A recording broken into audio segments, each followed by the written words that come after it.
fix that.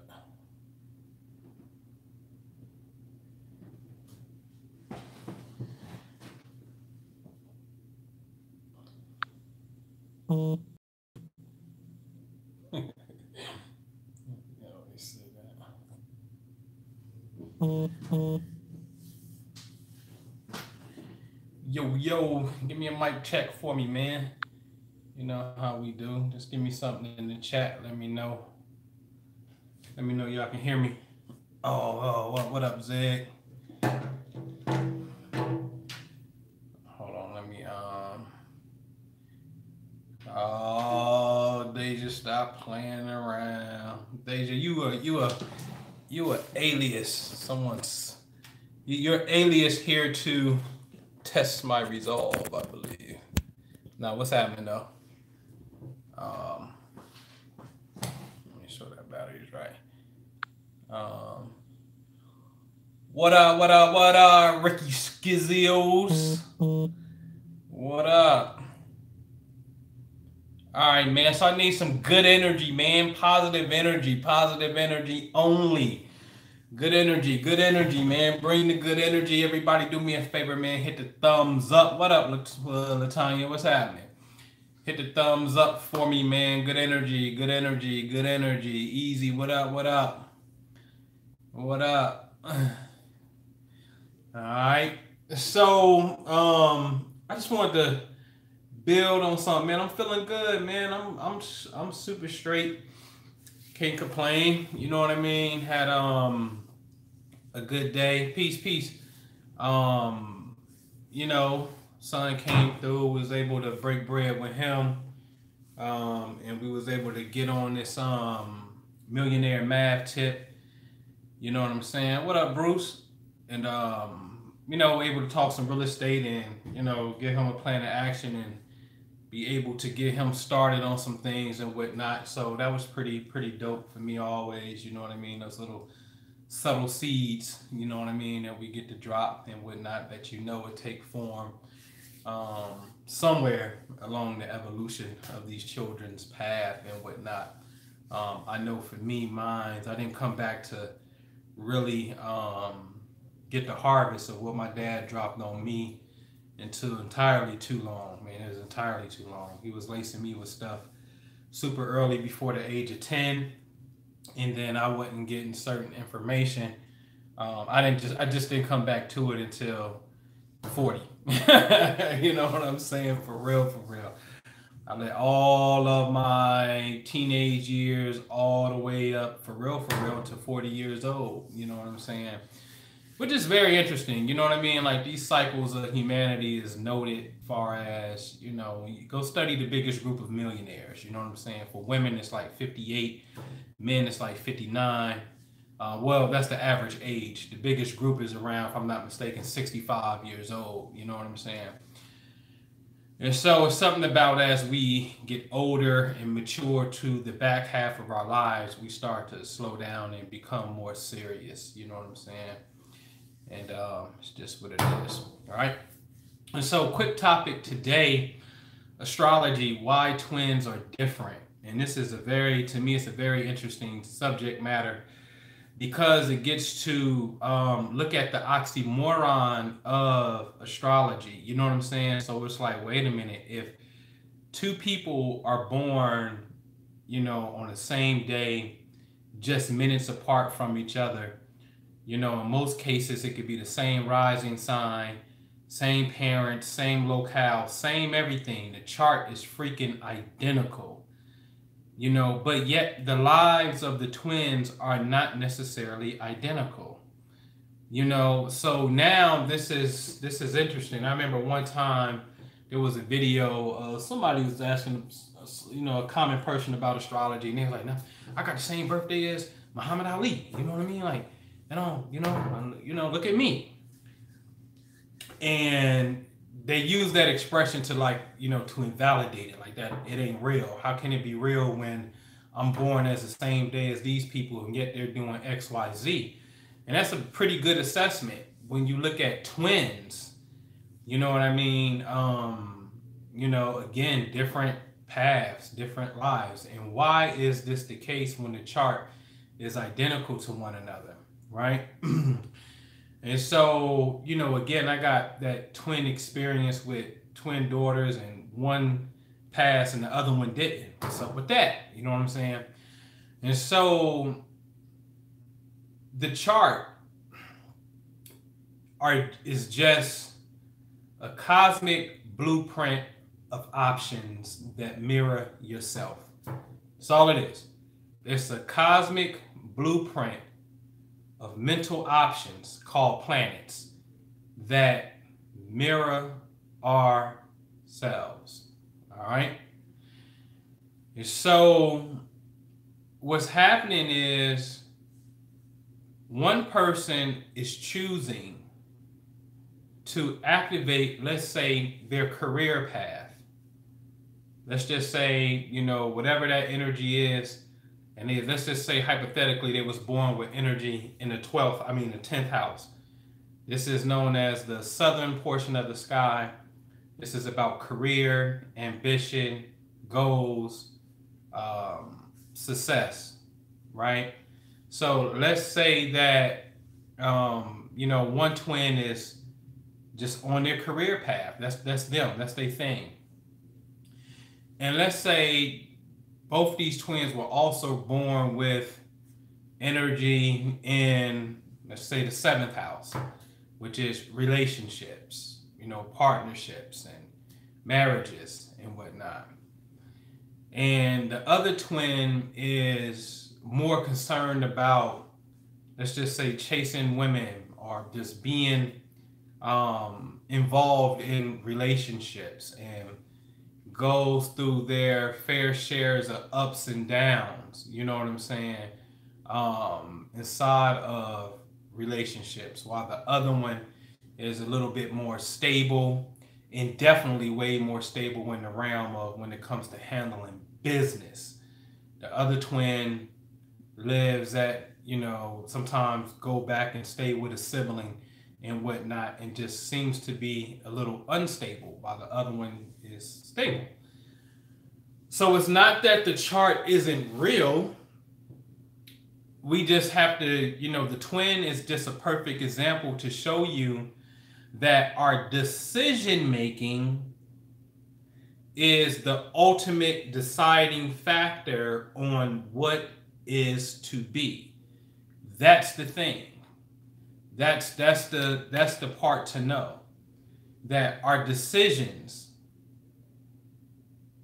create reality, right? What we think creates reality. I'm about to do a live. I hit the button, I do a live. I thought about it, I do it. And so effect always follows the cause. Always. Effect always follows the cause.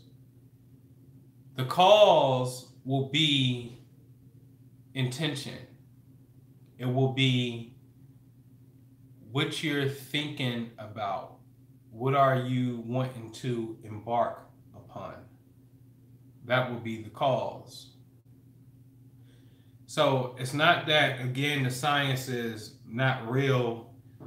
The goal is to show you what is the determining factor that explains a universal truth, but yet different when you're dealing with the twin, which is something that's supposed to be the same. And I'm just not talking about the identical twin, I'm talking about the identical birth chart. You see? So even when you have, let's look at the 8th house, for example, one of my favorite houses. I got a cluster of energy over here, right? The 8th house on one instance, you know, because all houses represent is an area of space, and these energies are, they got a few definitions to them, right? They're just not one definition. There's a lot of energies to them. You crazy? You know, I think Balad is. I don't know. I don't care. You know what I'm saying? And so the 8th house could deal with, on one aspect, it deal with investments. It deal with estate planning. Yeah, it's other people's money, so it's you joining with people, right? It's really how you take care of business to the point where you're setting up a legacy. When you're not here, that business continues, right? And so, you know, you got to pay a death tax when you die. That ain't free. You involving people's time and stuff. You know, the county got to file stuff, and you know, all kind of stuff got to go on. The states, probate, all that stuff, right? So that's the eighth house on one level. So if you was born with eighth house, a lot of eighth house energy, you could be an investigator. You can be someone that's interested in forensics. You know what I'm saying? Like you could be a coroner, somebody who can examine dead people and say why they died. You can be in joint investments. The eighth house is the house of sex too. So that could be the house of, you know, let's say you could be in the porn. You can be a director, producer, or actor, or actress inside of that, right? So there's various levels to each particular sign or planet or house because they're all the same thing, okay? And the determining factor, again, once again, is just going to be your decision. So while I may act out the porn production side of it, you may act out the investment side of it. You see what I'm saying? And so, again, what's the difference? You know what I mean? It's literally showing you how these things are just options. That's all they are. They're just options. Okay? So this is really fast and really quick. It's not hard. It's really a no-brainer. You know what I mean? As Khalid and them working on, right? It's really a no-brainer. You know what I mean? It's just all about you looking at the options on the table, cosmically speaking. When you look at the cosmic blueprint known as a birth chart, where your energy is at, and then saying, oh, let me make a decision, try to tap in. Now, if you were born with a cluster of energy, we call this a stellar, where it's like 3 or more planets in the same sign or in the same house, then this area has more energy than everybody else. So then you could potentially lean towards that particular area of energy. It makes sense because majority of your cosmic mirror is there, which means your mind is easier to gravitate towards such subject matters. You see what I'm saying? So again, if it's eighth house material, like I'm gonna tell you how this works unconsciously and consciously, right? So I can only speak the truth. And so the eighth house stellium, eighth house is known as the Scorpion house. A house is just a region in the sky. You will see it on the chart, but I'm telling you that the chart is just a 2D linear piece of paper. And what's really happening is on the 3D model, it's talking about 360 degrees of space around us. And the southwest portion of the sky is, if you're born with planets there, that's the region of space that deals with the eighth house. People who are born with energy in the western portion of the sky and the southwest portion of the sky, they have a tendency to be a little bit more dependent upon relationships.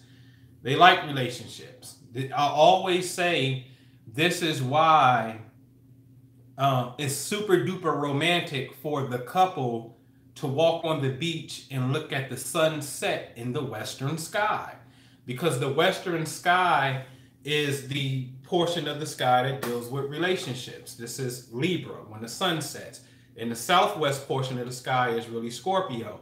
The joint finances and the sexual energy. You see what I'm saying? So, on an unconscious aspect, I got hella planets right here. In my unconscious sleep self, back in 99, 2000, you know, I had a website back then, myblackHoney.com. All right. So mybblackhoney.com, I had this, right? And so I had the idea that I was going to create obviously a website that specialized in the art of, y'all ready for this? Don't judge me. Don't judge me, okay? Do not judge me, all right? But this is true, all right? That was going to specialize in the art of female orgasm, okay? I didn't want to see the bang bang thing like that's normal, that's regular. But the art of female orgasm. Now, this was interesting to me because one, I always blame my daddy. He primed me for it because this cat is just into that kind of stuff, right? Learn. We was like, what? Like 13, 14. Like, huh? Female can do what? In fact, I would really say probably 14, 15, right? Right up in there. It's like, huh? And I'm gonna tell you something, the miseducation of sexual energy is a motherfucker. Because you know, as boys, as men, we think that ejaculation equals sperm and sperm equals baby or fertilization of baby. So why would a woman potentially even do that, right? Have an orgasm? That's stupid. That don't even make sense, right? So you know, we're not trained to understand that, right? And so once we learn that as boys or men, that becomes, for me, fascinating, right? So speed it up, you know, 99, 2000, 99, I'm what, 22. So 22, 23, I'm managing strip clubs. Koreans own the club, but I linked up with a older guy, and I had the domain name, I had the site already, and I got digital cameras was just coming out. I got a digital camera. And here go my game, right? I'm gonna show you my game. So I'm going to the club, I got some business cards, right? So peep the hook. The hook was ill. Earn $50 to $100 per hour is the hook, right? So I wrap it up in dollar bills, throw it on the stage, right? So of course they think they're gonna do $100 an hour. So we set up the shoot, and I had the model release forms, and so that means I have all rights to the content that I shoot. And today we only gonna shoot for an hour because I gotta get somewhere else. So within the hour, $50 to $100, I got all the rights to everything, right?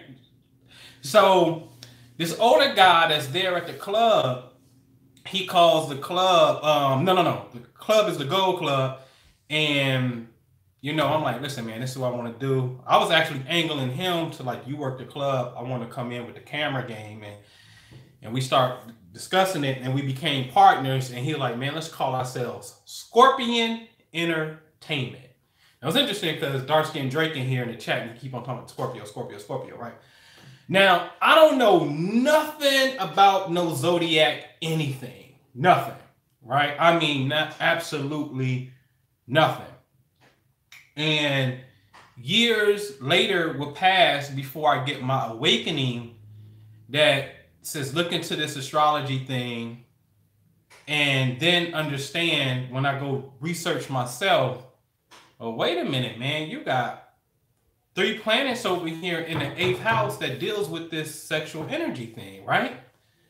And it was like, oh, that explains why even when you was in your unconscious self, you were in that particular environment.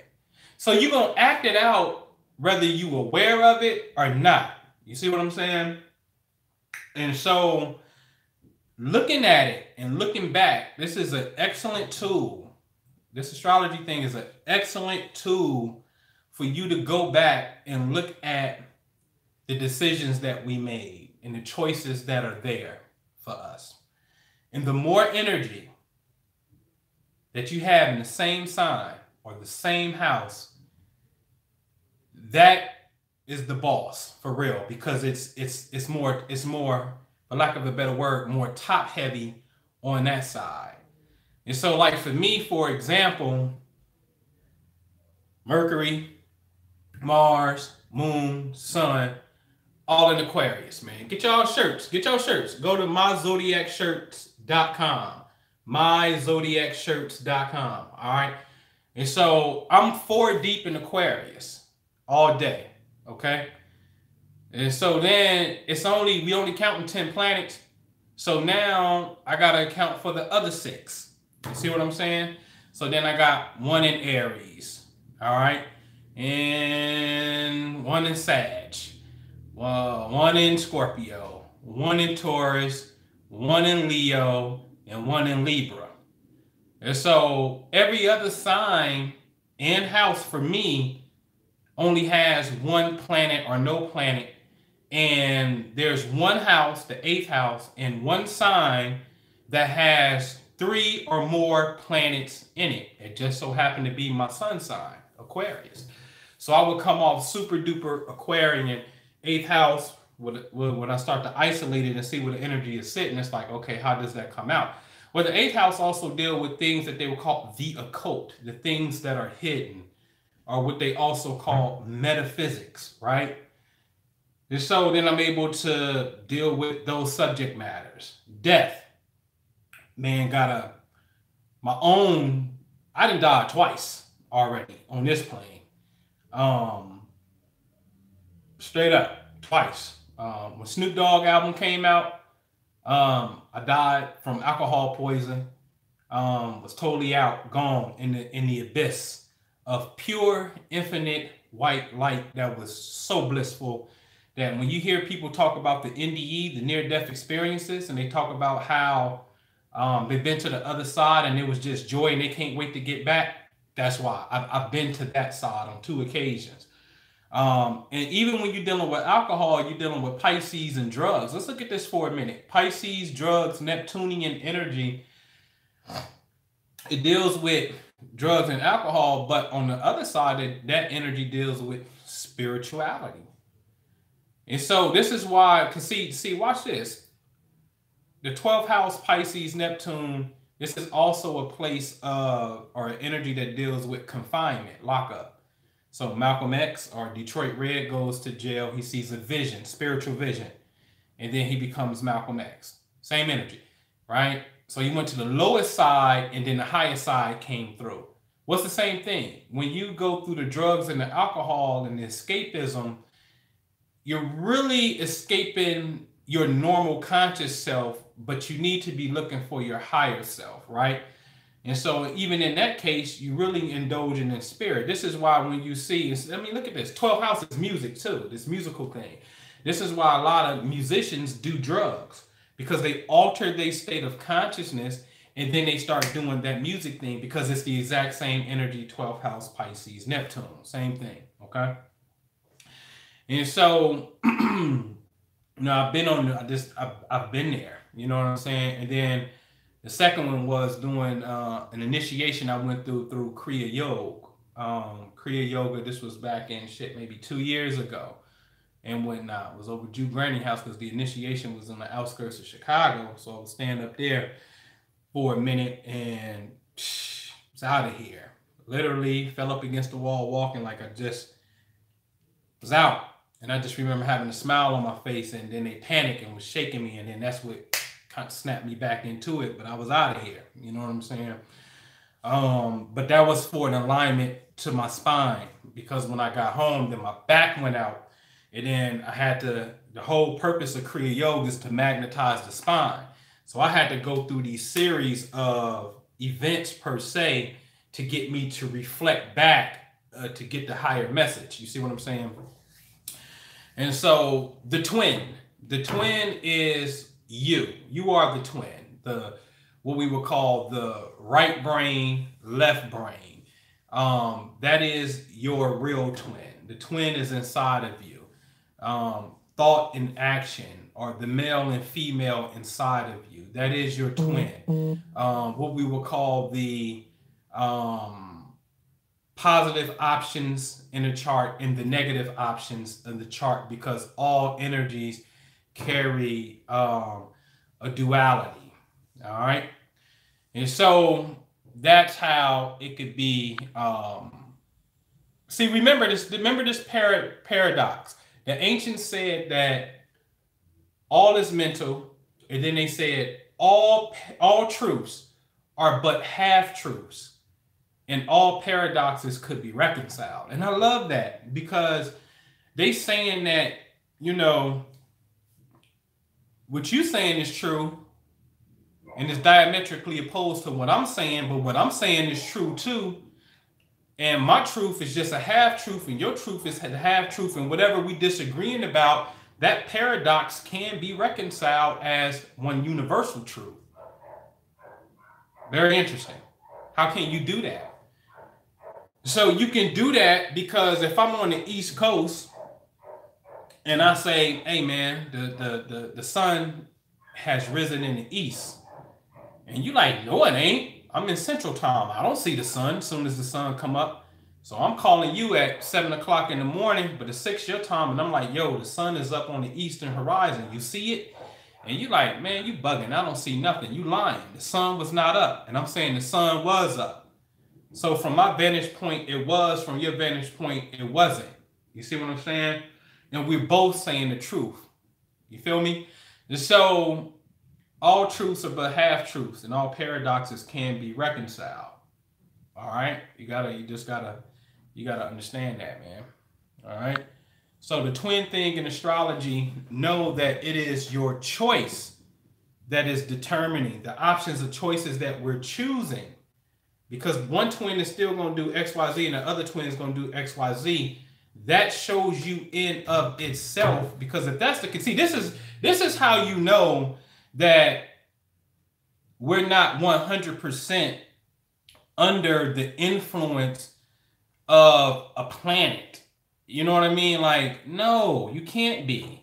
You know what I mean? You can't be if you got twins and they got two different outcomes, two different realities, different amount of children, different type of lifestyles.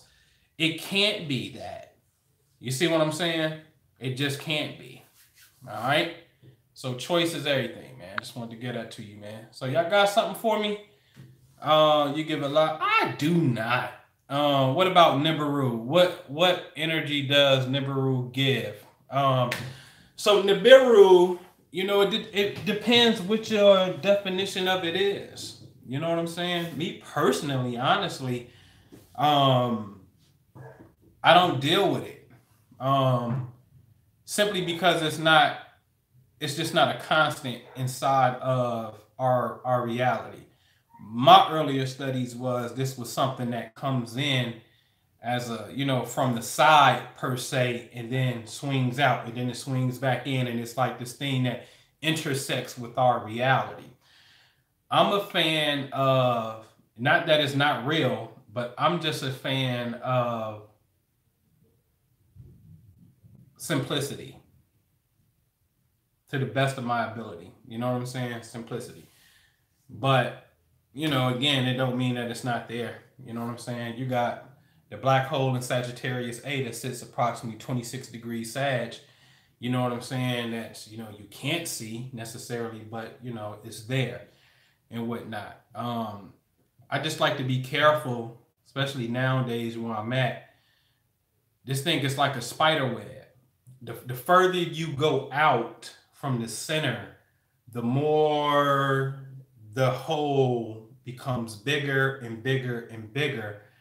And then if you're not careful, your consciousness starts to get fragmented on all these different things, right? And you're not knowing that all of these things are truly a reflection of you.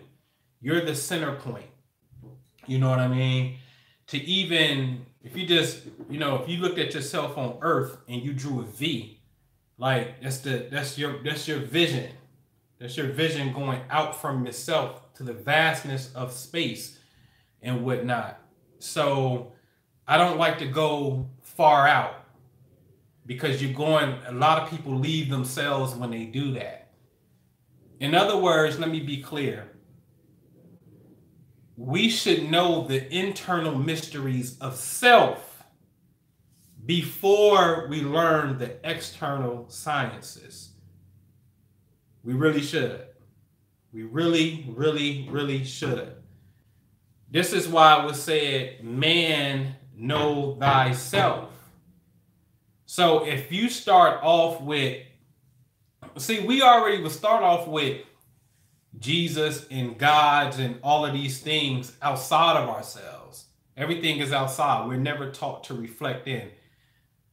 It's a very small group of people who really read the books and then understood the books like, oh, it flat out tell you, do you not know Jesus Christ is inside of you? But yet we will be transfixed on the idea that this is someone outside of me. This is not me itself. We're not truly embracing the fact that I'm God. God is inside of everything. We haven't got to the point to understand that God is the rock, but the rock is not God, but yet God is the rock. We don't understand that. We don't understand it, right? We don't understand that the divinity of life, or the G-force, is inside of everything. And since I'm an expression of consciousness, then I am God and you are God. We don't understand that in totality.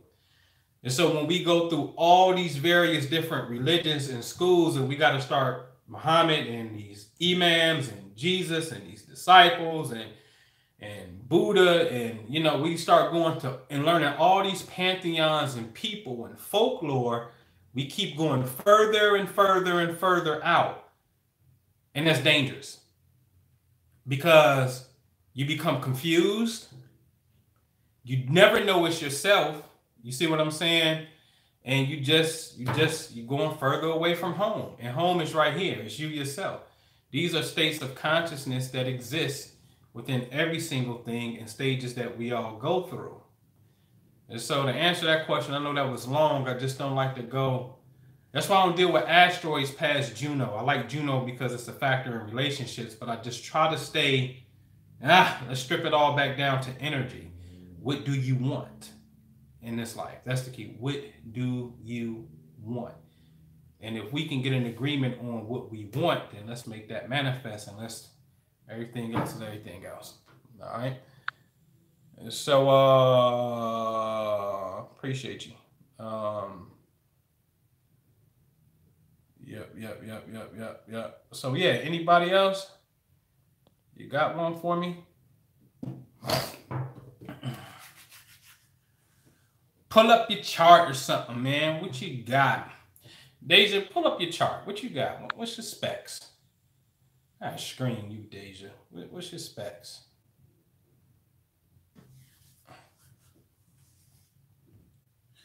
Where's Deja? Where's your Mars at? Where is Mars when you were born? All right, so North Node in the 6th and Jimmy.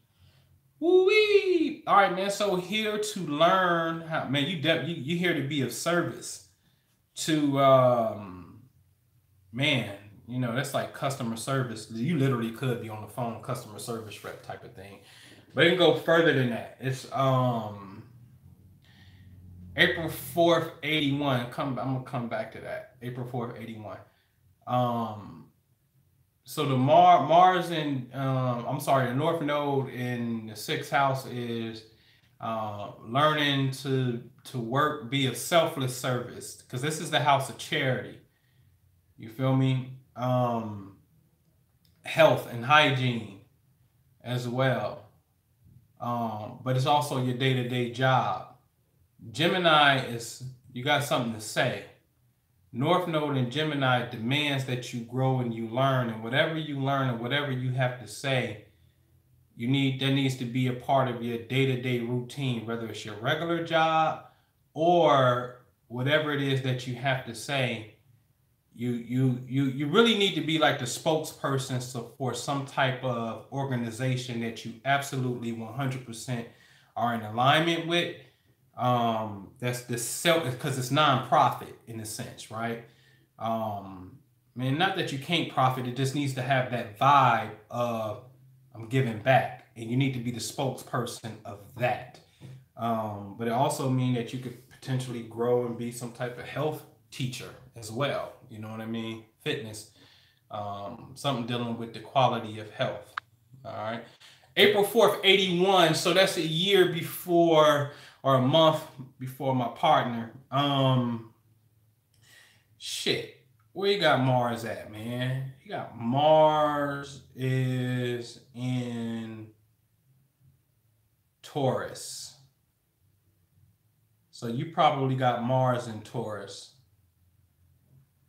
April 4th, 1981. I don't got my computer here, but I'm quite sure. Yeah, you're welcome, man. April 4th, 81. I'm positive Mars is in Taurus. Positive. I don't want no smoke. Yeah, see, I told you. What degree Taurus, though? What degree? You secretly want to fight me. Your Mars squares me. That's negative yang. I don't like negative yang. Negative yang wants the physical fight. What degree is that? You see? So this is what I would love to see you guys get to, where you can know yourself and know that, man, these planets are just a representative of myself in a sense. So therefore, when people come into any type of vicinity of me, I just know what triggers me. I know what gets me going. I know what, I just know. You know what I mean? So you can just tell.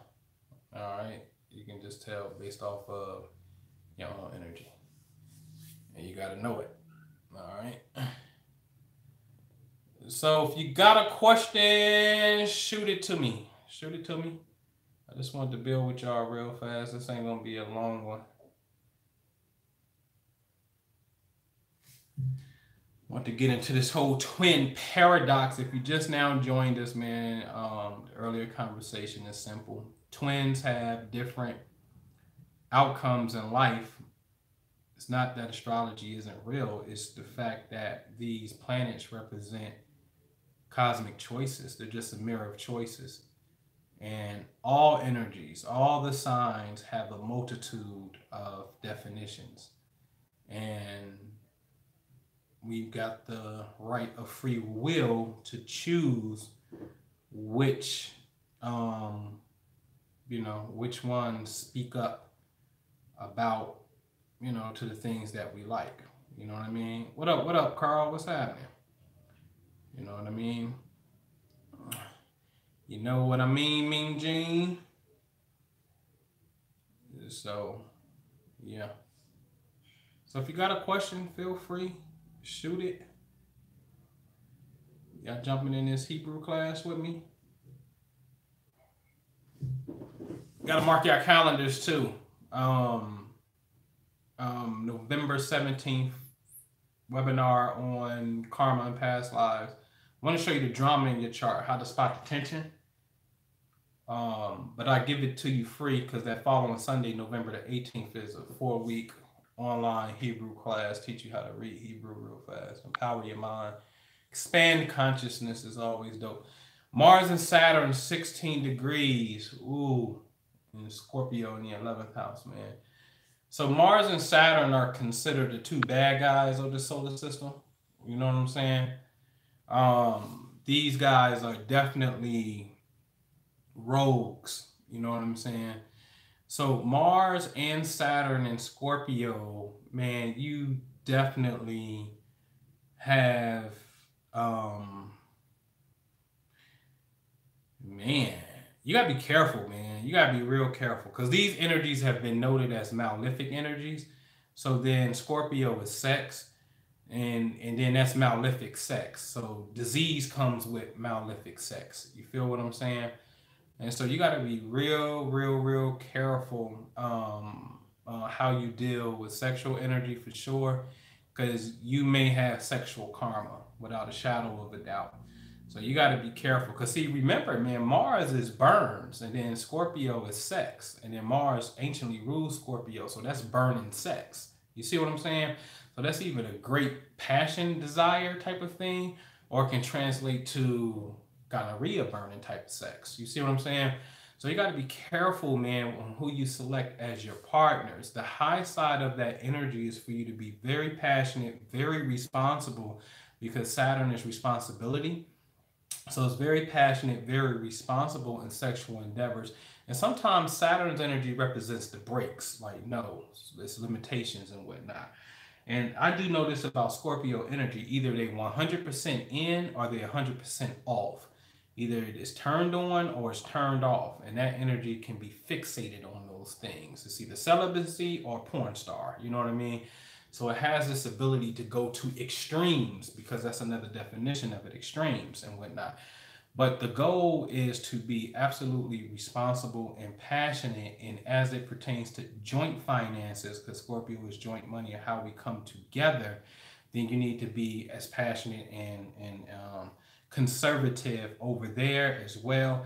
And this potentially shows that, depending how it's aspected, that someone can die. More than likely, it'd probably be a father that can leave you some money, and there might be a problem of you getting to it. There's some type of delay that's there. So one thing's for certain is, when it comes to you setting up estates for your own children, if you have children, life insurance policies, and then people who may have you as the beneficiary on these things, you want to make sure that those things are taken care of and up to date, because Scorpio can represent inheritance, and then Saturn is no-no.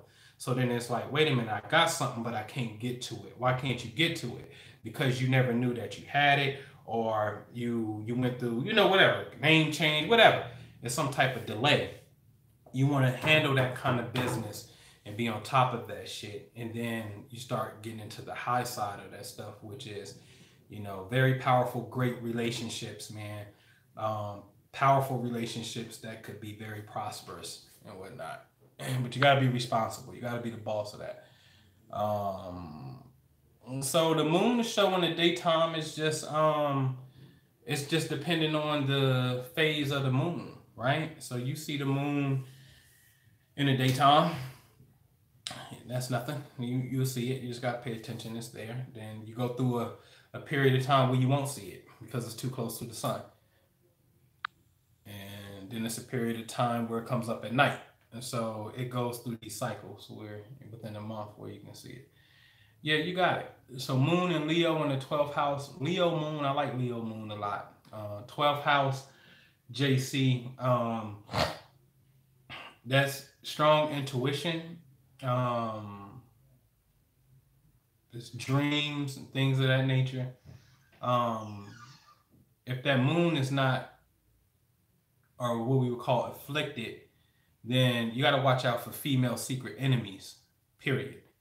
It can represent deception. Either you can deceive women or women can deceive you.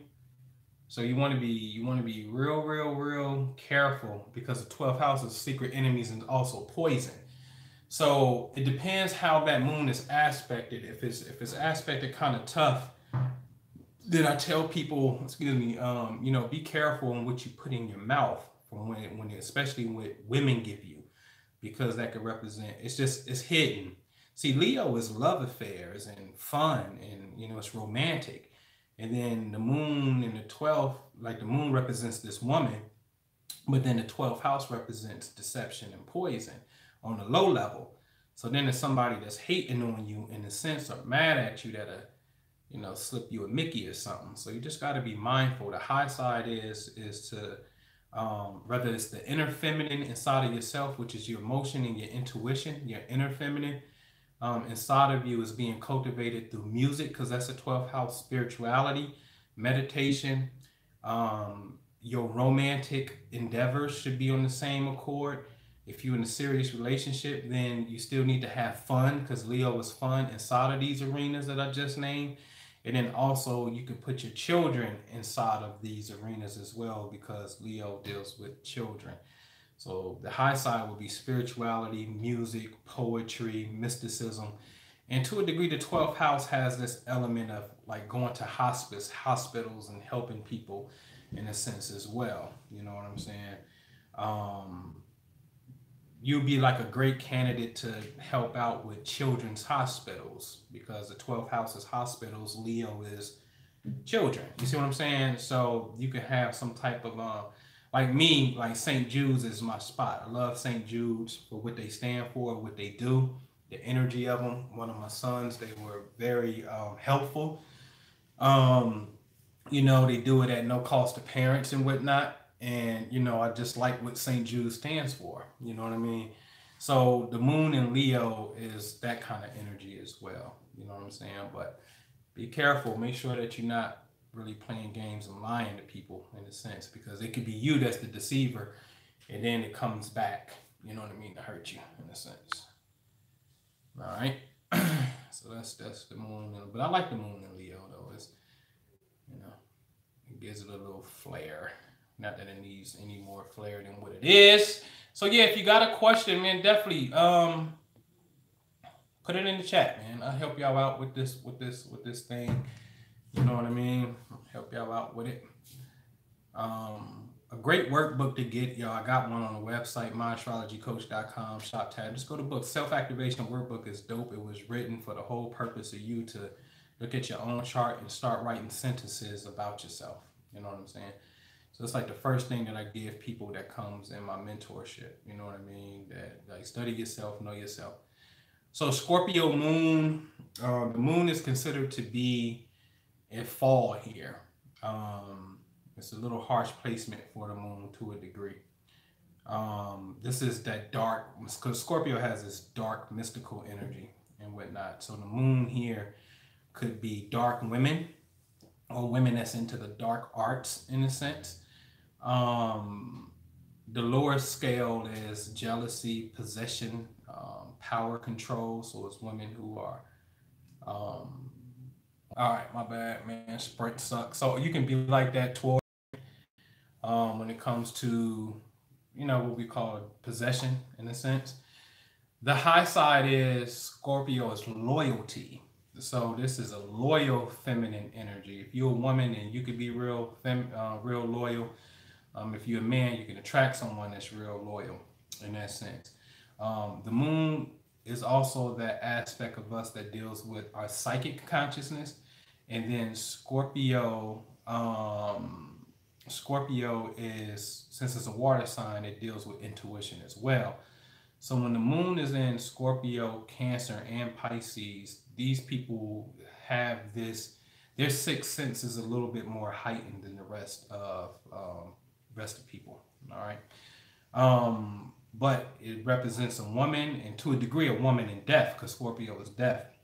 So this could be mom's death, could be something that's going to serve as some type of transformational fuel for you, or some part about a woman in death, whether it's a real life physical death, or whether it's more of a metaphorical death of a relationship ending.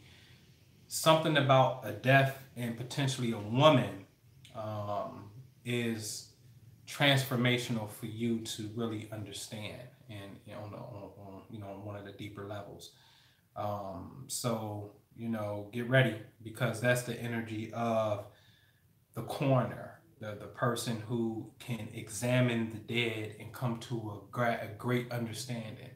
While we sitting up here wondering, did they die of natural causes, the coroner says, oh no, this was foul play because they inhaled carbon monoxide. It's like, how the hell did you figure that out?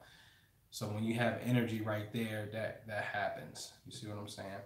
Yeah, get a shirt, man. So the shirt days you're talking about is myzodiacshirts.com. myzodiacshirts.com. All the shirts are, man. I went crazy, and I got me so many of them, as I supposed to. The hoodies are in as well, so definitely please go over there, get you a shirt, man. Rock out with us. Venus in Aquarius, what up, Darwin, man? So that's Jude's marker. He hates Jude. I ain't gonna say he hates, he dislikes. Venus in Aquarius for women, he don't like. Venus in Aquarius, man, is, Venus wants to love. And Aquarius is I'll love whoever I feel like loving just because I love everybody. I'm just about humanity and I just want to share my love. I'm unconventional. That explains some shit, Darn, now that I think about it. Venus is your marriage partner. Our marriages, same energy, and Aquarius means there's going to be something that's unorthodox, something that's different. Usually when I see this marker, because this is a strong divorce marker that you're born with, because it wants this freedom, but it wants to have some type of eccentric, eclectic love type of energy. And so it's like, shit, I always get we got a duplex and I live next door and my wife lives next door. You know what I'm saying? And I'm cool with that. You can come over my house sometime and I just live next door and we a family, or I can come over your house.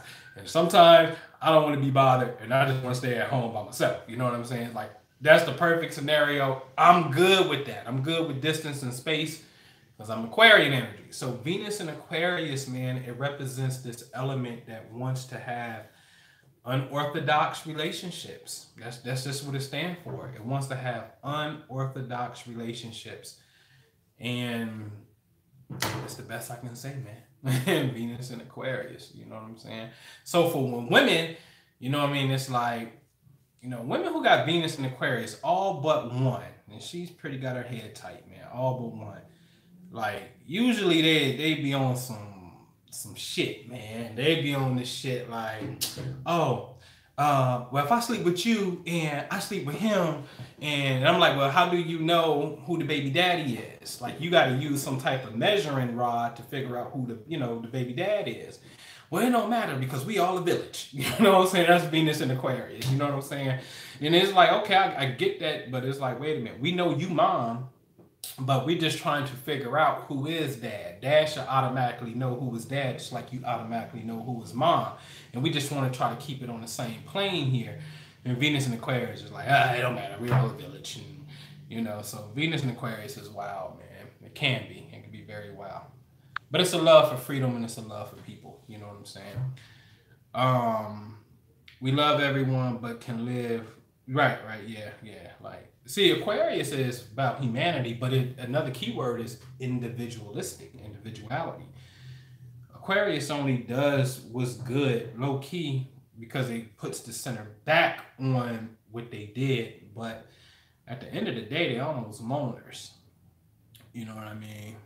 So, all right. So what I said about the twins was, well, here's a question. So do you and your twin have different realities? You know what I'm saying? Like different spouse tastes, different boyfriend, girlfriend, different careers. You know what I'm saying? Like, do y'all have a striking difference in what y'all do? That's the question that I asked. All right. Oh man, Venus and Leo I love Venus and Leo. But you gotta be a boss with it. Venus and Leo makes people feel entitled to shit without earning it. But I like that placement in females. I like that placement because it usually gives way to a very beautiful female energy. Because Venus is the energy of females, and Leo is this royal, golden type of energy. Venus and Leo is a sucker for relationships too, though. For real. That's the ultimate sucker move for relationships.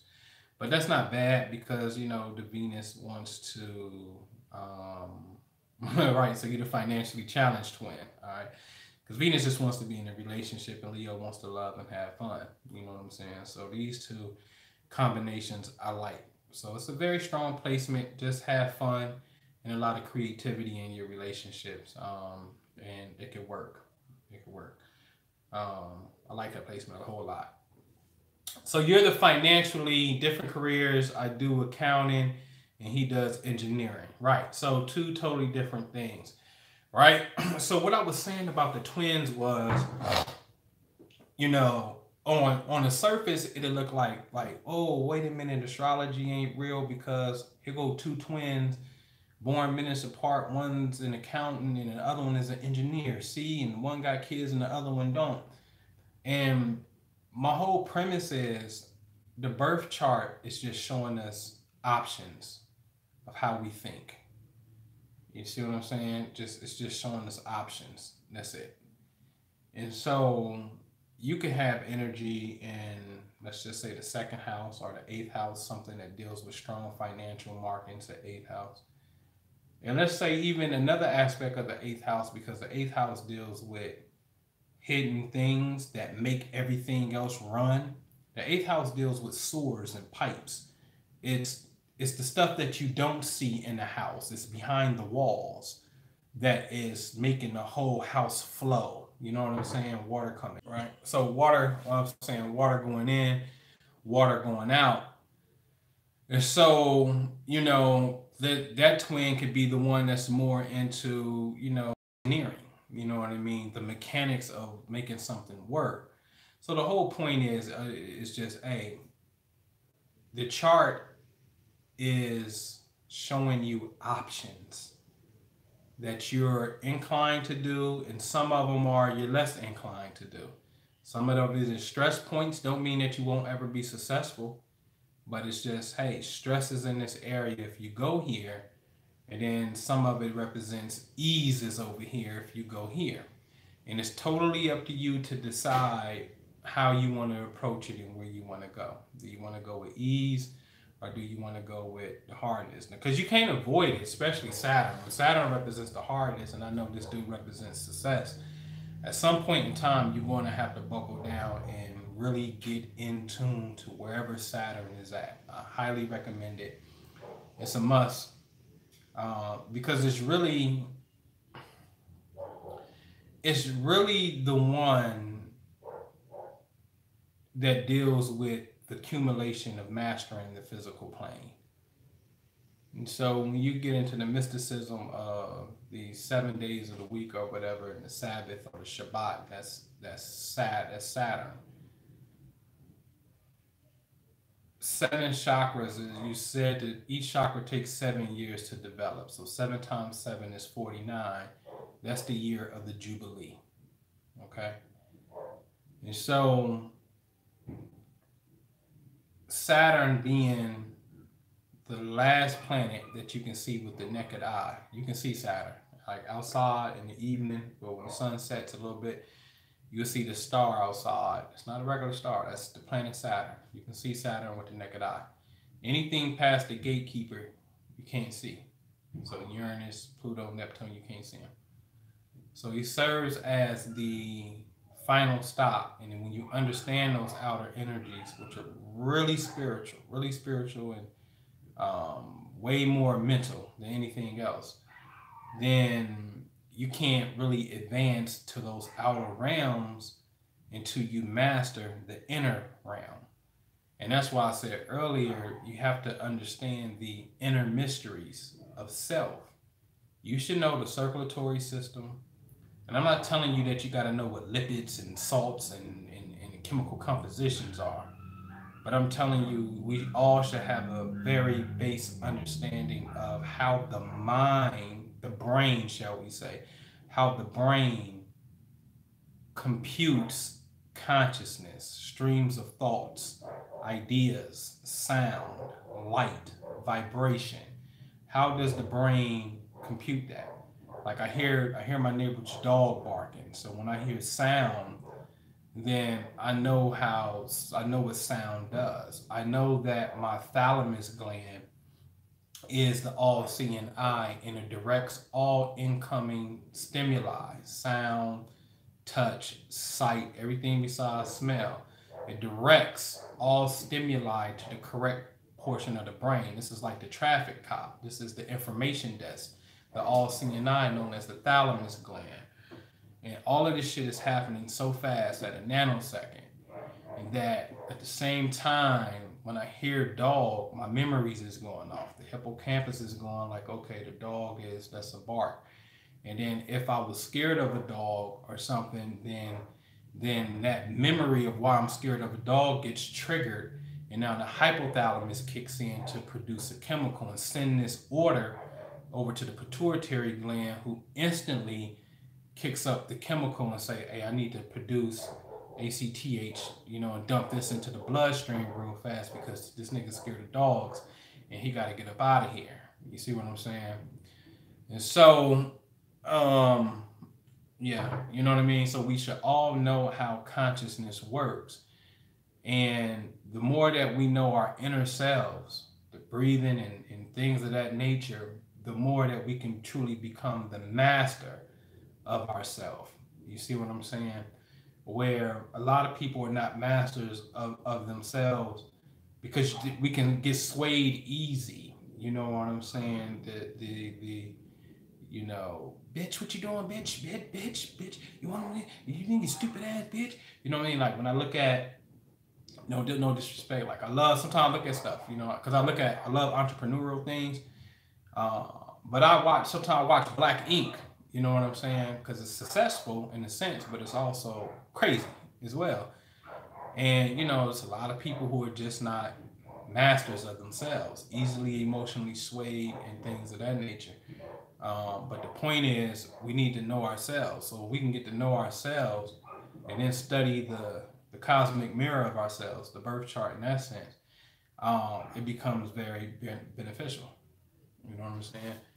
But you got to lock down these internal mysteries of yourself first, man. All right. Mixed up when in the crib just said, oh, hold on. This is a good question. My parents mixed us up when we was in the crib and just said I'm the older twin and he's the younger one, but they wasn't sure. Is my chart still valid? We 2 minutes apart. Yeah, so the chart is still valid. You know what I'm saying? Period. And the chart don't care that y'all was mixed up. You know what I'm saying? The thing is, y'all may not quote unquote know who's who. Now, these 2 minutes don't change anything unless, let's put it like this. All right, so approximately there's 12 zodiac signs, okay? And when we're looking at the birth chart, we're saying, hey, you was born at 6 o'clock in the morning when the sun was rising on the eastern horizon. And since the sun is in Libra, then you were 28-degree Libra rising, right? And it takes 4 minutes for the next degree to come up, 29-degree Libra rising. You see what I'm saying? So you could be, you know, you could be within those last 2 minutes where the degree, just 1 degree changes. But the moon is going to be the same sign 9 times out of 10 to the same degree, unless it was at the very end. But even in 2 minutes, like, you know, everything is going to be the exact same. It's going to be identical. It's going to be identical. And so, you know, again, it's going to be what options are you taking? So it's just the options on you. You know what I mean? Soulmate, twin souls, twin flames. So I talked about this before. You know, the twin soul thing.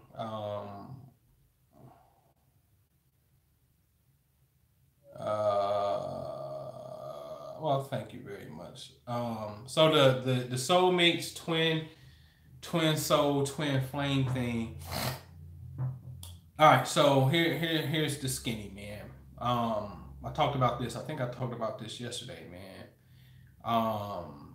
You want to see if you can vibrate and find a person who is born exactly opposite you.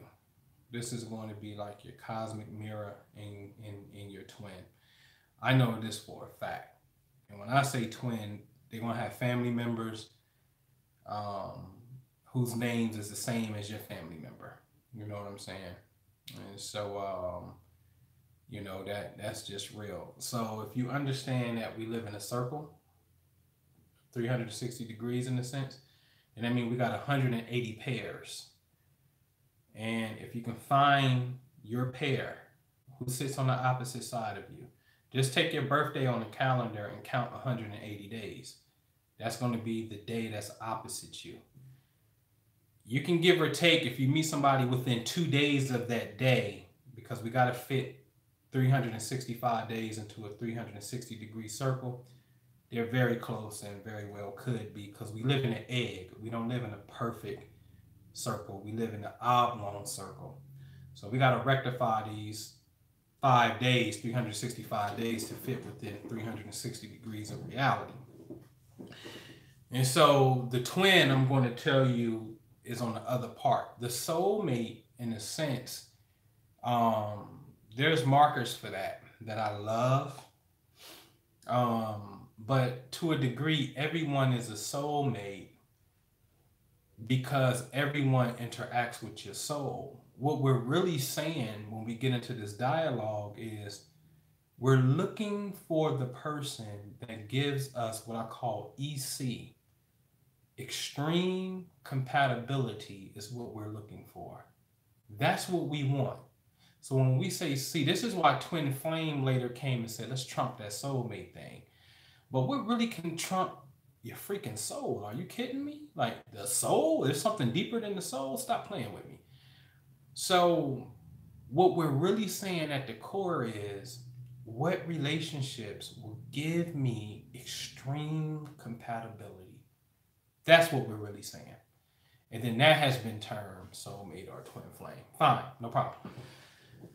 So I'm going to tell you, the cosmic twin don't necessarily mean you're going to have this extreme compatibility. This is why both stories of soulmates and twin flames is going to tell you, like, oh, there's like, you know each other, but the energy is so intense that you're not going to be together. It tells you that every single time, right? Very true. I'm going to tell you, your cosmic twin is the one that's opposite you, and then things, people, places, and things in their life mirror exactly some things in your life, literally to the name. This ain't no joke. This is a serious thing. I've had that experience.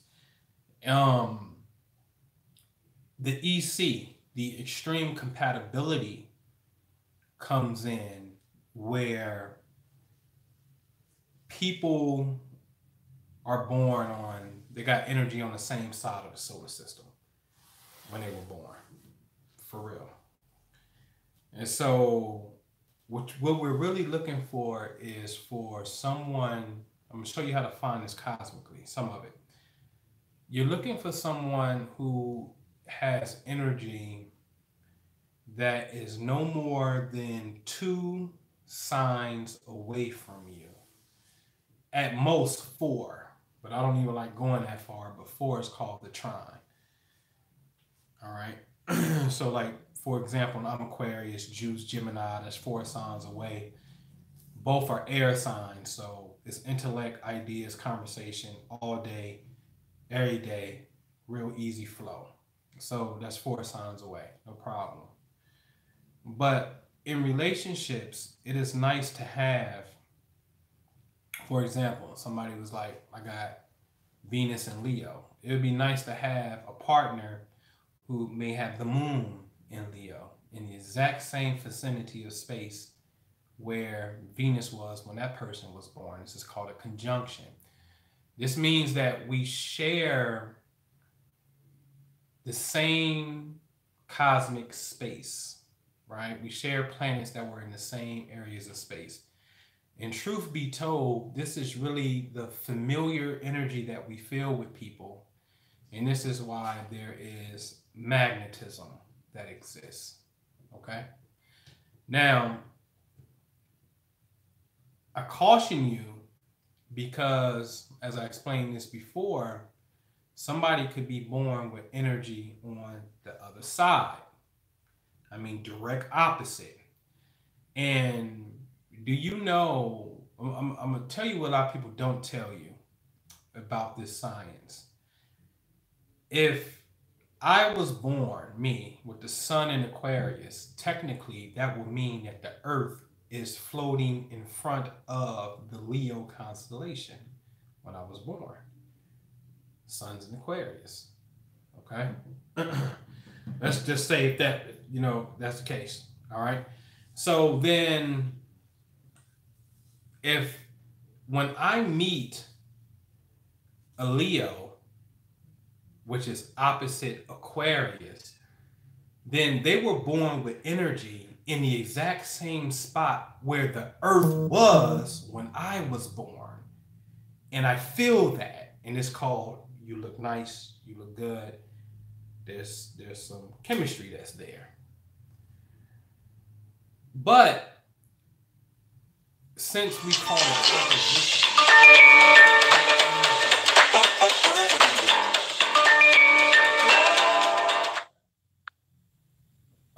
their energy is in opposition to my sun, Aquarius to Leo. That gives way for friction. And so that friction, I say it all the time, since we're light, we have a positive pole and a negative pole. Because we light, heartbeat, brainwave. I go unconscious, call the ambulance, they hit me with shock paddles. I'm light. Light, when I look at a battery, it has to have two poles. And so negative energy, cosmically speaking, and internally, has magnetism. And we're calling forth one another. We just haven't, we just haven't determined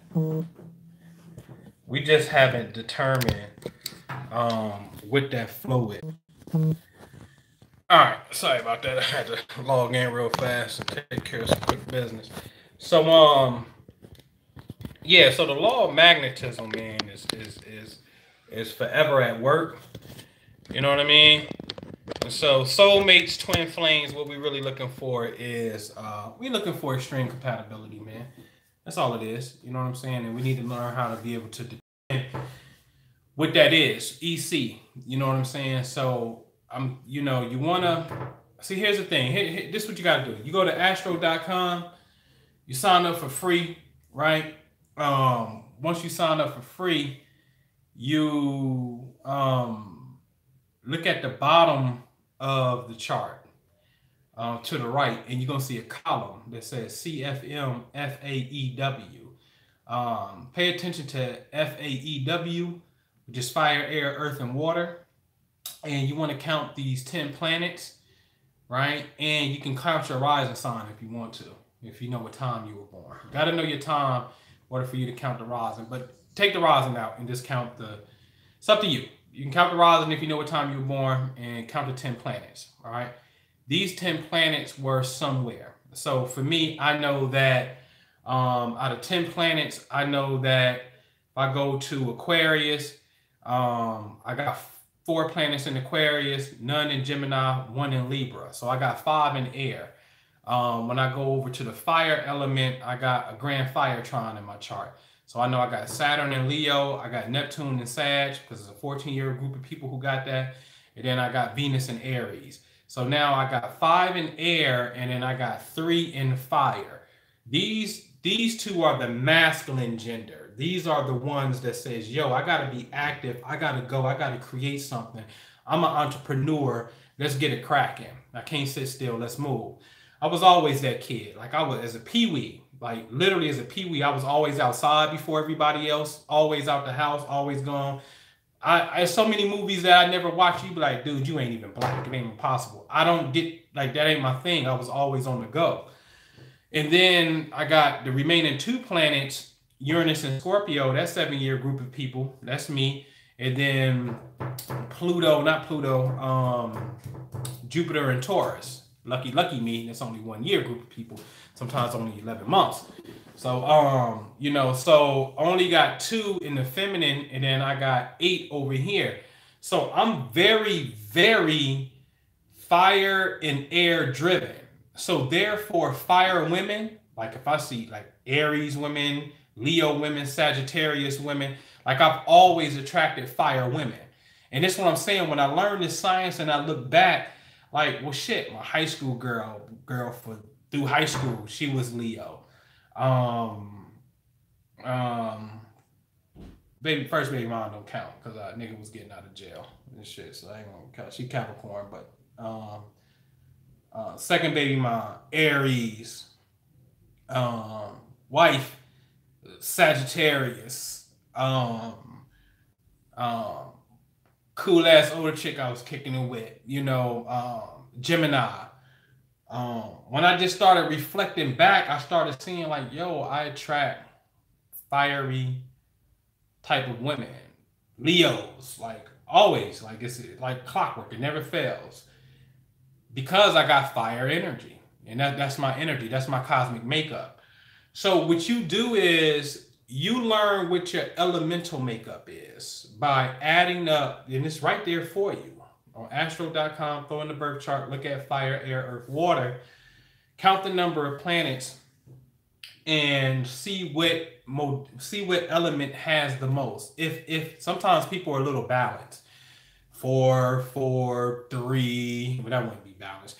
2, 4, 6, and then they just kind of balance a little bit, whatnot. So one of them may not have a particular dominance, and that's cool because that means you're a pretty well balanced person, and you can deal with all of them. I'm not balanced. I'm an extremist. I'm ain't nothing balanced about me. Nothing. I am a freaking extremist. When I'm in, I'm all in. When I'm fired up like I'm fixed. I get fixated on stuff. That's my energy.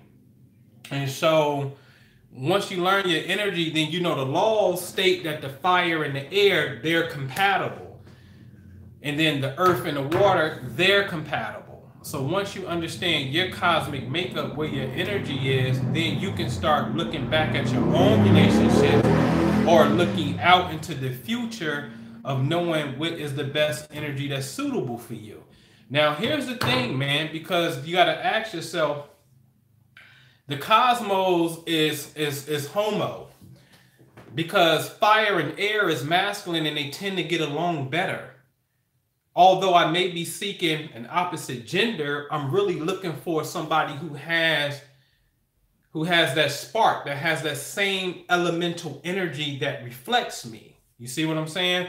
So this place is a conundrum. It's a little tricky and whatnot. So you got to know the rules of the elements, and then you can say, oh, okay, then I best get down with that, because all this fire and air, it doesn't necessarily do good with earth and water like that. If it's majority earth and majority water, you see what I'm saying? And that's the thing. This is not determined off of your sun sign by itself. This is determined by your total cosmic makeup, by doing that exercise that I just told you. Irregardless to the fact that I'm Aquarius, I happen to have 4 other planets. Well, I got other energies. I got, something in Libra. You know what I mean? So that makes me more air dominant. But I got 3 energies in fire. So that makes me, secondary. Fire is my secondary element. And then earth and water is 1 and 1. I'm kind of, I had to grow into that. I had to grow into meditation. I had to grow into becoming stable. And it's not that the opposite won't do any good for me, because it may, as long as I don't burn it up. Because what happens is this shit is so real that, what happens when you put earth next to fire? It'll burn it, and if it's too much earth, then the fire will go out. You see what I'm saying? Like you got to have way more fire to burn wood. You see what I'm saying? If a little bitty fire ain't gonna do it, it gets consumed by the wood. You see what I'm saying? So these people represent these elemental expressions through their attitudes, through the energy that they give off, the way that they think, the things that they do, how they do it, and this vibes. And this law of magnetism is being exchanged. The mere fact that we think about each other, we get on the line with each other, or we in the bed with each other, this law is being exchanged. And this is why in the Hermetic couple, they really don't sleep together, because the mere fact of just being next to each other is the energy is circulating. And if both couples are not aware, when energy is circulating, what's happening? You're taking away from me and I'm giving to you, and hopefully that's beneficial for you, and you're giving back to me, but maybe you ain't giving me nothing. Or maybe I'm not giving you nothing. Maybe I'm depleting you and you don't know why you tired and shit. Because our vibe, the invisible energy that's binding us, is not necessarily of a circular nature. You understand? Or a compatible nature. You feel me? And so this shit becomes very intricate just on energy. You want to know energy? Like this is how you get to the energetic core of who you are. Add up those planets and see what element you are the most of. In fact, the next time I do a live, that's going to be the subject. What is your total element? And I want y'all that's listening to come back and give me some feedback. So definitely hit the notification bar so you can be notified and with that. So CFW, we'll deal with that later, but CFW is cardinal fixed mutable. All that simply means is what part of the season are you is your energy. Are you in the beginning of the season? Are you in the middle of the season? Or are you at the end of the season? So the way it goes is Aries starts to spring, Taurus is in the middle, Gemini is at the end, then comes a whole new season, summer. Cancer starts, which is cardinal, then Leo's in the middle, which is fixed, and then here comes Virgo at the end, which is mutable. And then here comes Libra. Libra starts to fall, Scorpio's in the middle, and then Sag is at the end, and then now here comes the winter. Capricorn starts it, Aquarius is in the middle, and then Pisces completes it at the end. And so CFM stands for cardinal fixed mutable, but it's really talking about the 3 stages of seasons in which everything manifests itself in. What part of the season are you? Are you a beginner? Because the beginners like to start things. I said we do this later, right? But here I go. Beginners like to start things. They create things. They're starters. The fixed people like to preserve and focus. You call them stubborn, but we're really the focusers of the zodiac. They don't like to move because they see something. They're just in the middle of the season. They're at the apex of the season. The mutable signs are versatile because the season is actually starting to change and lessen its grip. And since the versatile people are at their next door to a whole new season, they get to be versatile and they hand off the baton and hand it to a person who starts a whole new season. So this is talking about, are you a starter? Are you a preserver? Or are you a finisher? And you need to know that as well. So for me, I got a lot of energy in the fixed signs. You know what I'm saying? Because I'm 4 deep over here in Aquarius. Then I'm 1 in Scorpio. And then I'm 1 in Taurus. All right. So I'm 6. Out of the 10, 60% of my energy is within the fixed energy. You see what I'm saying? So I already know that that's the majority of my energy because it's only 4 planets left. So 60% of my energy is in the fixed energy. So I already know my element, air, and now I know what part of the season I am, or what's called modality. So I'm fixed air. Well, what is fixed air? Aquarius. Oh, no shit. That's me anyway. That just happens to be my sun sign. But see, a lot of people, your energy may not be a mirror of your sun sign. This is called the cosmic signature. Okay? This is the cosmic signature. So when you do that grid, how many elements and what is the most cardinal fixed immutable, you may be, you know, a total different sign. Michael Jackson, I did him. Michael Jackson is fixed fire, man. He's Leo, but he's a Virgo. And I always give the example. What's Leo? Children. What is this man's biggest acquisitions? Children. What is his biggest love? Children. What did he like to do the most? Sleepovers. What did he have with children? What did he have in the backyard? An amusement park for children. So his energetic template, cosmic signature, although his sun sign's a Virgo, he was born with more energy in fire signs and he was fixed fire. So therefore, he would be a Leo energetically. This is why you see the children energy around here and the fun. So your sun sign may not be a mirror of your cosmic signature since we went there. All right. But see, that's your twin too, because you got to know that. All right. All right. So I have the sun and rising in Leo, moon in Aquarius.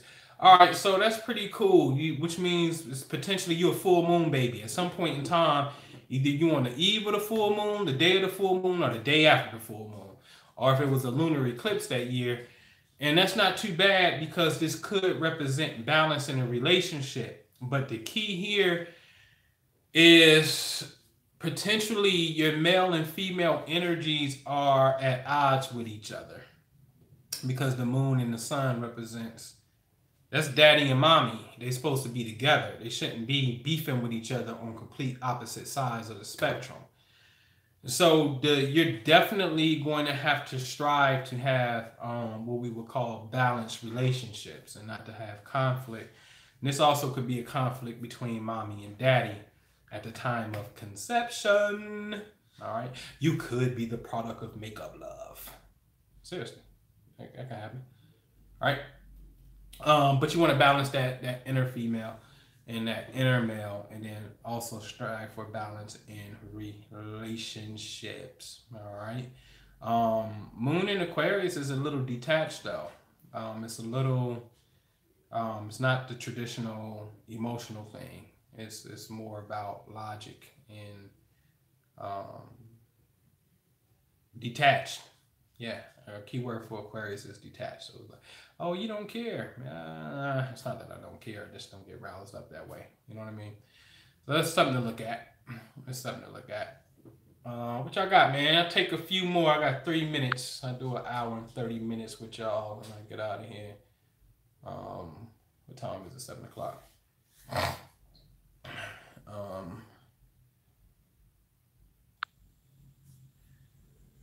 So any questions? Any questions?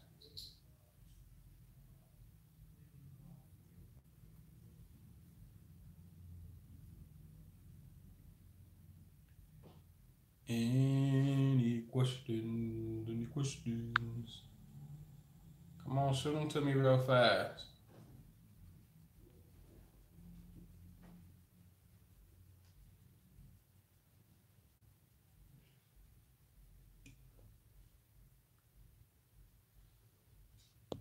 All right, let's scroll up. Y'all good? Any questions? Going once. Oh man, crypto. So I'm not really a fan of it. So I got my web designer. She created her own crypto because she's a tech geek like that. So she created her own crypto and got a real nice buzz and got some been on complex news. Got a lot of spotlight and notoriety, especially her being like a single mother of 13 kids, but she got like 9 kids, but I always say 13, but she got like 13 kids. And, you know, single black woman who created crypto, and, you know, she picked up some real nice press. So in return, inside of her thing called Guap Coin, which I think she's striving to make her own currency out of it, per se. I'm heavily invested over there. I think I got like 17 million, you know what I mean? So the moment that catch on and become something in that future, I'm well positioned in that area space within that. I never got into the Bitcoin, Ethereum, and all of that stuff. It's great, you know, but I think it's a lot of speculation in my opinion. And I'm in love with the American dollar, and I'm just now falling back in love with it, and I want to stay in love with it. And it is of my belief that, at least from the immediate environment that I come from, a lot of people from the black community hate money so much and don't have a good relationship with money that it's really an emotional decision to get into crypto, because they just don't got no money, and they don't like money, you know what I mean, and they just got a bad rapport with money, so they want something else to replace it. However, I can't negate it because Uranus, the planet of technology, is inside of Taurus right now for the next 7 years and just got here this year. So therefore, we're supposed to see some type of technology and money, some type of change come to the forefront. Last time that this energy was here, 1934, 1935, FDR, Franklin Delano Roosevelt, created the Gold Standard Act and everything, where basically you had to turn in the gold coins because they was getting ready to put in this green paper. You feel me? So there was a change back then, the last time Uranus is in this exact same area of space, and we're just seeing the remnants of the past play out again. That's what we're seeing. So I understand that it has its place. Real estate is the best thing that you're gonna ever have, and that's what everybody should be. And my quote every single day in my goal book is real estate is the foundation of wealth. People will always have to have a place to live. It'll never be replaced by an app. You can never interrupt it like, like Uber did with cabs and stuff like that. Like you can never interrupt housing like that. You know what I'm saying? Apartment buildings, homes, like these are things that really last, especially apartment units and whatnot. And so, yeah, man, that's what I think about it. It's all right, but I'm definitely heavily invested in. I got a nice position over there. Very nice position. Very, very, very nice position. I'm a millionaire in crypto, literally.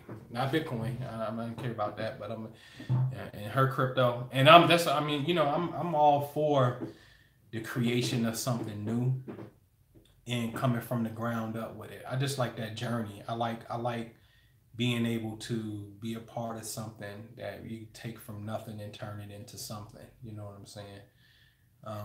So that's why I got with my web designer on that and got well positioned. You know what I'm saying? Billionaire Boys Club status. You dig? All right. What up, Sarah Jane? What it do?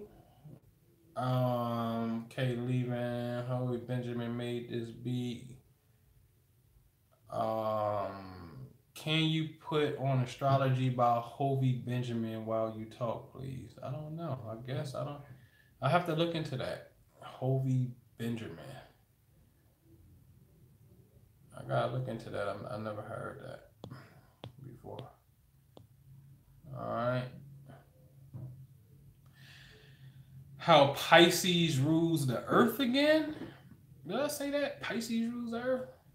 I didn't say Pisces rules Earth. I said maybe Pisces is Pisces and Earth signs are compatible. I'm not figuring it out when you're saying Pisces rules the Earth. But the Earth plane. Oh no, it was which zodiac sign Earth is exalted in. Oh, Earth is exalted in. Man, that's interesting, man. Cause nobody looks at what Earth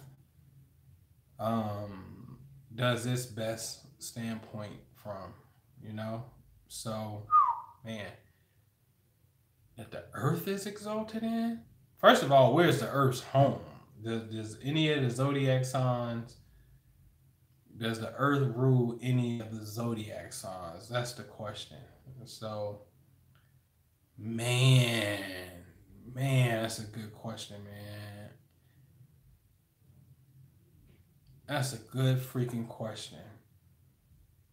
See, everything goes here, right? Like, you got volcanoes, so you got fire that comes out of water. You dig through the earth deep enough, you run into a core that's hot.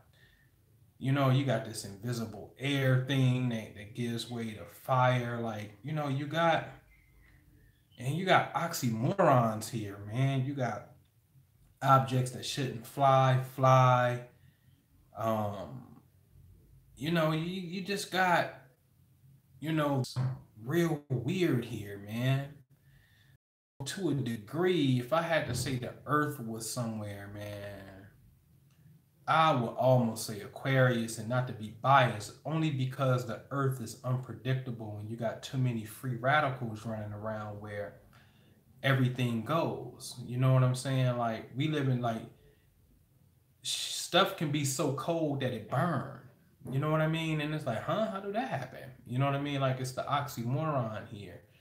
And to even grasp the weirdness of something like that, it takes the Aquarian mindset, in my opinion, to understand all the diversity that takes place. See, remember, in the age of Aquarius, Aquarius, and not to play on words because I'm not one of those kind of guys, but a queer, and not to be derogatory, but this is the age that allowed for same-sex marriage to be even valid. You can't get that off in other ages. You know what I'm saying? Like, but it gets off in Aquarius. You know what I'm saying? Like Aquarius lets you get your rocks off, and that it allows the little Uzi Verts to come and be all right and exist and win. You see what I'm saying? I ain't knocking nobody. I'm just saying that this is the one that allows for complete chaos to rule, totally unpredictable, and that's the place that we in. So if I say Earth, then I think I would give it Aquarium, man. It's different. This place is different. Everything goes here, man. You know. Yeah, because if I talked about the illusion again, then I mean that too. So that's like really is that question is really like when you understand the tree of life.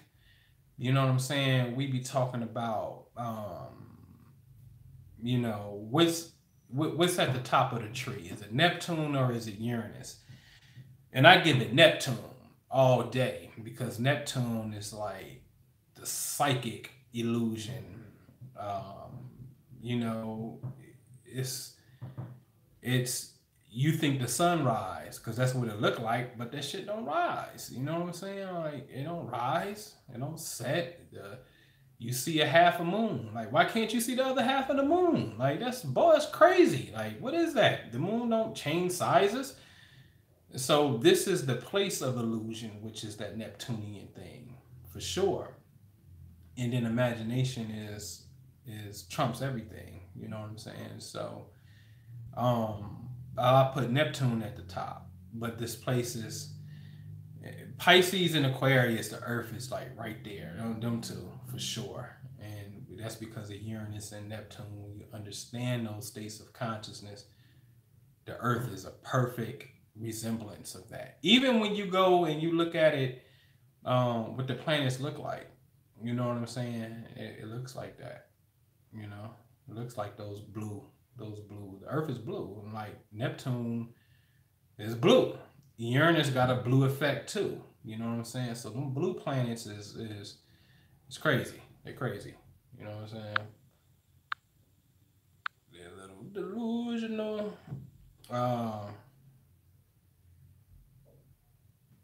I mean, zodiac signs and photons, if we talk about photons being messenger particles of light, you know what I mean? Then each sign is expressing its solar energy, its sun sign. So you saying the Pisces because you think the sun appears in front of the sign Pisces. When you were born, the quantum aspect of it is this though. If the sun is in the center of something and you're going around it,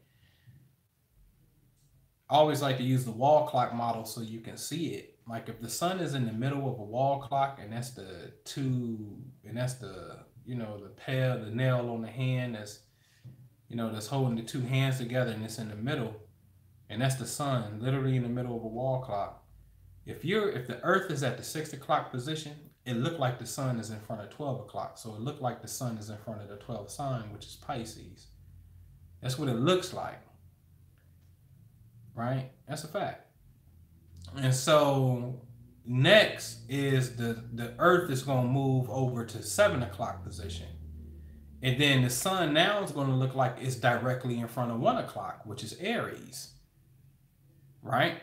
And it's like, whoa, wait a minute. Because we know that the sun is not physically moving through these signs. We know that. That's not what's happening. The sun ain't moving through these signs. But from our viewpoint, it looks like it is. And it's the earth that's moving. So again, that's why I'm saying pay attention. If the earth is at 6 o'clock and the sun is in the middle, it looked like straight behind the sun is going to be 12 o'clock. The moment that I move to 7 o'clock and I'm looking straight at the sun, it now looks like it's in front of 1 o'clock, which is Aries. You see what I'm saying? So when I move the illusion of what appears to be right there switches. But guess what? The vibration of these people and temperatures and seasons are changing because we're moving. And these people have these different vibes, as if the sun is indeed in front of these things. That's why the ancients tell you Maya, the illusion. So when you get to a certain point and you're looking at all this shit, you're like, no. This is the trick. The trick is like all these differences and whatnot, which are true. See, that's the thing. That's the paradox again. It's something known as a twin paradox. So trust me, these conversations and titles be relative. Once you start studying, you'll be like, God damn, there's something called the twin paradox inside of quantum physics. I'm talking about the cosmic twin paradox, though. And so you'll get to a point where you understand that it's all just energy. And when you can get to that particular point, it never move past the dial.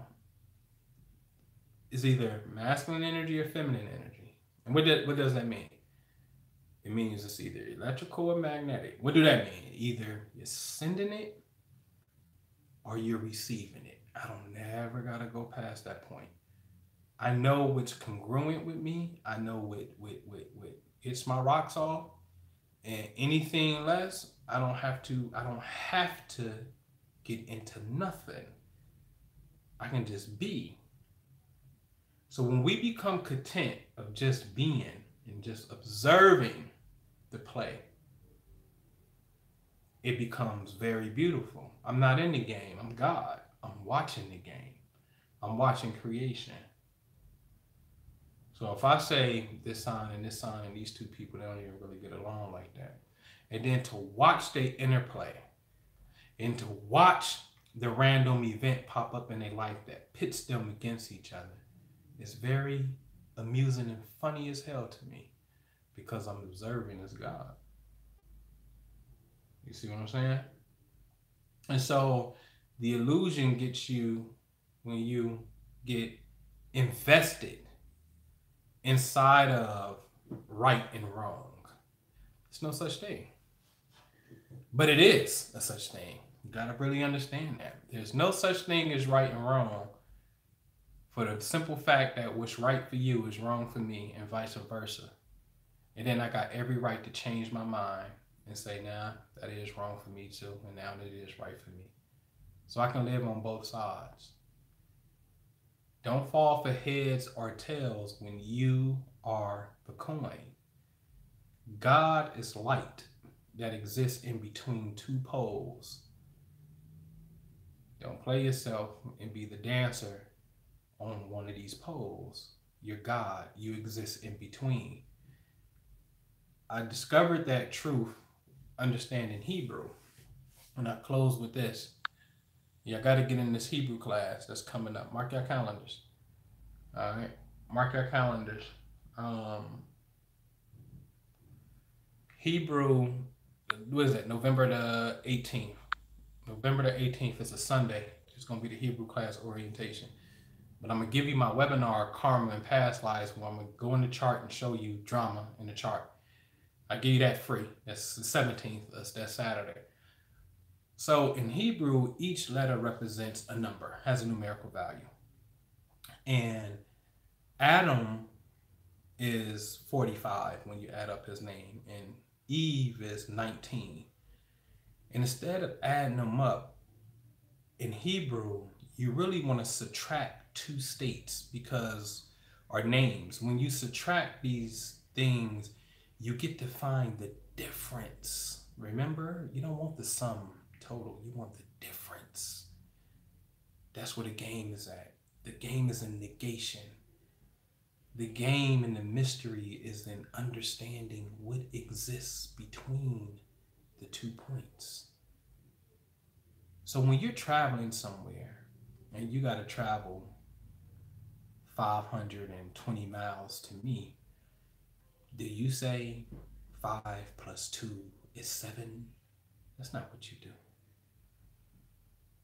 You have to first measure where I am And when you figure out it's 520 miles from you, everything in between, your rest stops, your break, the landmass, the things that you're going to see, is everything that exists between me and you. That's the beauty. The things that exist between you and I.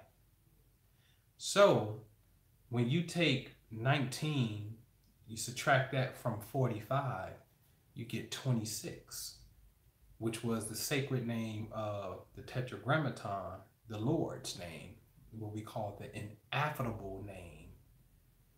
Yod, He, Vav, He. 4 letters. So the question is God, because God clearly sits between Adam and Eve, is God the invisible electromagnetism that we feel when we see that special someone, really anybody for that matter, but that vibe, that energy that you feel, what is that? Who is that?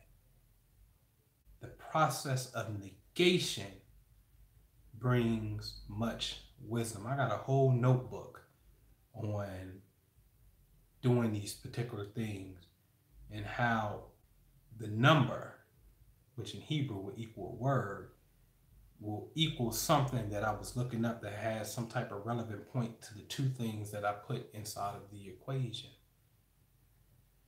So the process, I call it the process of negation, becomes a beautiful truth, man. All right. So again, mark your calendars.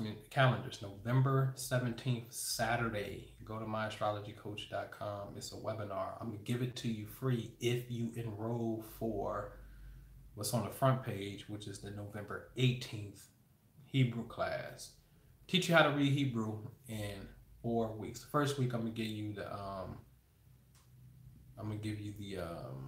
alphabet. What was your question, bro? I answered like 2 of your questions. What are you talking about? What question?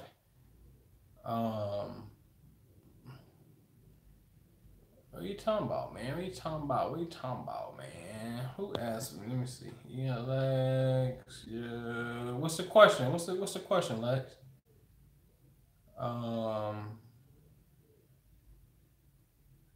Air. What I say, Xavier, Aquarius is air and water. No. I think Aquarius is radical air.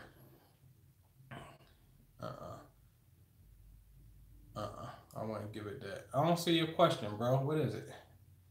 What's the question, Lex?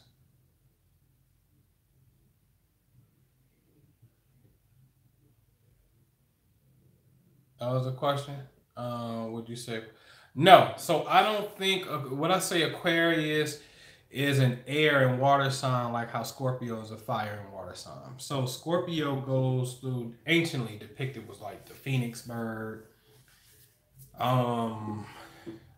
you know, the eagle and all of these things. A constellation could be anything you want it to be. It's how it looks to you. Like, you call it a scorpion, to me it looks like something else, right? You say Sirius is the dog constellation, it looks like an alligator to me. It don't look like a dog. It's an alligator in our mythology, right? So it's what it looks like is totally, you know, it's totally up to your own opinion. Energetically, Scorpio don't feel fiery to me. Not energetically. Although depicted as such, but that's to the opinion of the observer as far as constellation goes. Human behavior, I know too many of them. No, they don't feel fiery at all. At all. So Aquarius to feel watery because it's depicted as the one that's what, pouring out the water, right? No, I wouldn't say that. I wouldn't say that. If we get in the water from that aspect, because it just looks like a constellation with stars going down. It looks like, oh, if you look at it, that could be a man pouring out water. But energetically, what they feel like and how they come off, like, nah. The only thing that can support that would be cosmic markers. Like me, I'm an Aquarius, but I'm Cancer rising, so I could come off a little watery, right, with the Aquarian mix. But overall Aquarius frequency that comes off, nah, it don't feel that way. It's one of them. It's a sign that don't feel like Libra to me. Don't feel like an air sign. I don't get the same. It ain't the Gemini air, because Gemini air is like super quick on the mental thing. It ain't Aquarius air, which is radical genius air. They air is like, Libra is the air that feels like water, to answer that question, because they have this tendency, because Libra wants the relationship, so they got this strong like emotional factor that deals with being clingy. See, there's 4 signs in the zodiac that need to have more space in relationships than any other. And again, this can be your sun sign, or if you do that homework assignment, this is majority where your energy sits. Sagittarius, Aries, Gemini, and Aquarius. 2 fires and 2 airs.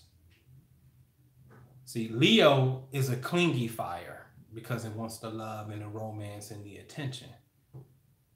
Aries and Sag fires, pioneering, and I'm gone, I'm traveling the world, I'm out. The 2 airs, Gemini and Aquarius, intellect, ideas. Libra, I want to be in a relationship. See what I'm saying? So if I had to say somebody that's an air sign I feel like water, it's Libra. It's not Aquarius. All right.